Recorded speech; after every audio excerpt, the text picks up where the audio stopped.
ตอนนี้ก็อยู่ที่ตลาดแคมโปดิฟิโอลินะครับเป็นตลาดในจัตุรัสของกรุงโรมประเทศอิตาลีนะครับอันนี้ใช้กล้องเลนส์วายถ่ายนะครับเพราะว่ากลัวเดินเข้าไปแล้วถ้าใช้กล้องธรรมดาจะมองไม่เห็นนะครับนี่ใช้กล้องเลนส์วายถ่ายก็จะเป็นพวกผักผลไม้แล้วก็อะไรก็ไม่รู้เป็นตลาดนะพูดง่ายๆ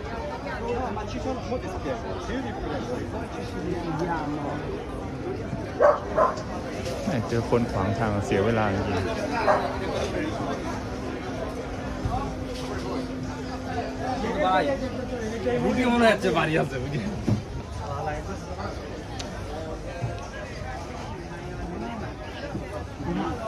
ต้องแซงป้านี่ก่อนรำคาญ